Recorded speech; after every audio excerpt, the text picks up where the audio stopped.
मध्य प्रदेश के बैतूल जिले की शाहपुर तहसील के पतोवापुरा से धर्म परिवर्तन का प्रलोभन देने का मामला सामने आया है, जहां पीड़िता ने बताया कि वो बस में सफर कर रही थी। वहीं उसे इटारसी निवासी एक धर्म विशेष की महिला अनिता मोटवानी ने हिंदू देवी देवताओं के खिलाफ अपशब्द कहते हुए धर्म का अपमान किया, जिससे पीड़िता ने आपत्ति जताई, जिसके बाद बात हाथापाई पर पहुंच गई और विवाद इतना बढ़ गया कि मामला थाने पहुंच गया। जिसके बाद स्थानीय विधायक गंगा सज्जन सिंह उइके थाने पहुंची।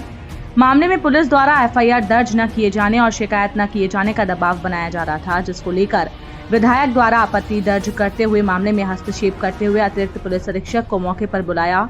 अतिरिक्त पुलिस अधीक्षक द्वारा मामले को संज्ञान में लिया और विवाद को शांत करवाकर दोषी महिला पर अपराध पंजीबद्ध करने के लिए थाना प्रभारी को निर्देशित किया, जिस पर पुलिस द्वारा बीएनएस की धाराओं जिसमें 296/115(2), 351(3), 302 और धारा 5 मध्य प्रदेश धार्मिक स्वतंत्रता अधिनियम 2021 के तहत मामला पंजीबद्ध करते हुए जांच में लिया गया है। मेरे साथ इतनी बर्बरता पूर्वक मारपीट की गई है, उसके वीडियो भी मेरे पास में है, जो कि एडिशनल एसपी मैडम को दिखाए गए, थाना स्टाफ को दिखाए गए। तब मेरी एफआईआर की गई। विधायक मैडम और हिंदूवादी संगठनों के आने के बाद में, आरएसएस के बाद में, बीजेपी कार्यकर्ताओं के आने के बाद में मेरी एफआईआर लिखाई गई। लेकिन अगर ये लोग नहीं आते तो क्या मेरी एफआईआर नहीं होती? मुझे न्याय मिलता? आप बताइए, मुझे न्याय नहीं मिल पाता? मैं बैठी रहती। मुझे तो और मेरे ऊपर दबाव बनाया जा रहा था टीआई के द्वारा कि अगर आपने एफआईआर करवाते हो तो नुकसान आपका ही है, आपका और आपके बच्चे का, आपके भाई का। जबकि मेरे भाई ने कभी कोई कहीं से कहीं तक, वो सिर्फ मुझे थाने में मिलने के लिए आया था। मेरा बेटा सिर्फ मेरे भाई को छोड़ने के लिए आया था, लेकिन उन लोगों को भी जबरदस्ती इस मामले में घसीटा जा रहा था।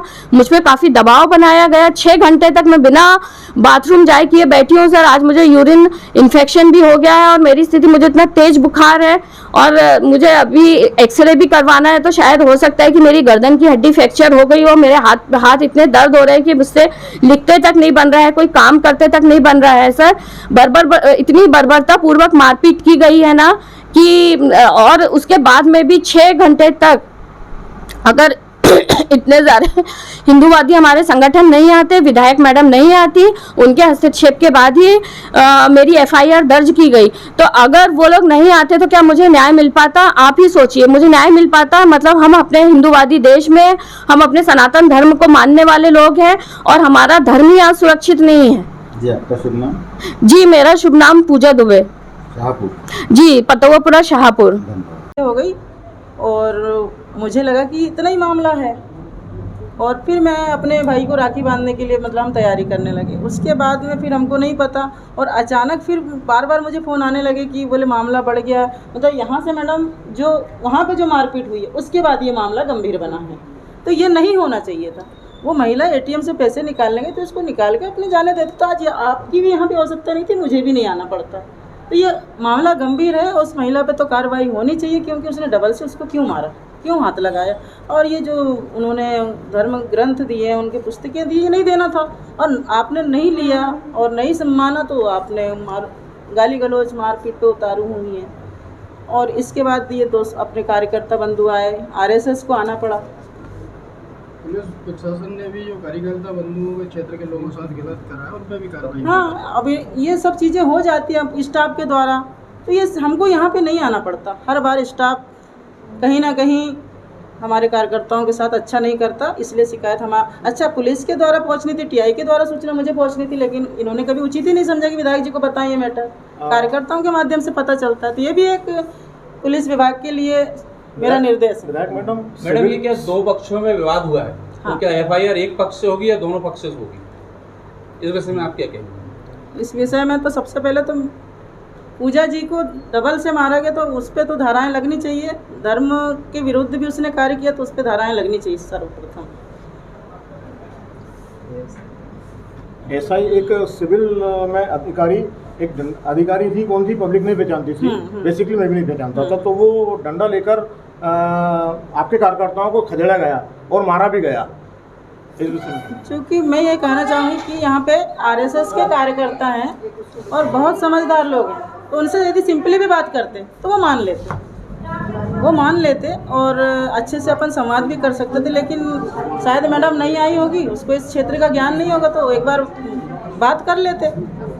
मैडम क्या कोई कार्रवाई होगी उनके ऊपर? कार्रवाई होगी उसके ऊपर।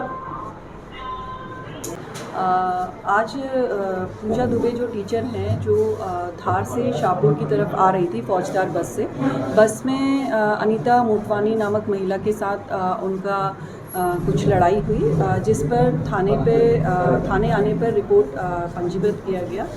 परंतु जब वो बाहर वापस गई और शायद शाहपुर के पास ही कहीं एटीएम के पास पुनः उनके साथ फिर उसी महिला के द्वारा मारपीट की गई, अभद्रता की गई, जिस पर वो पुनः थाने आई और उनके द्वारा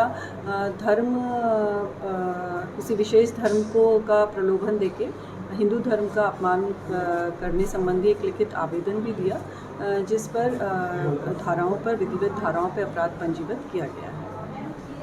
मैम एक वीडियो भी आया है जिसमें शाहपुर थाने के कोई महिला कर्मचारी द्वारा बाहर भीड़ पे लाठी वगैरह से डराया धमकाया जा रहा है, तो क्या कुछ कार्रवाई हो रही है उनके ऊपर भी?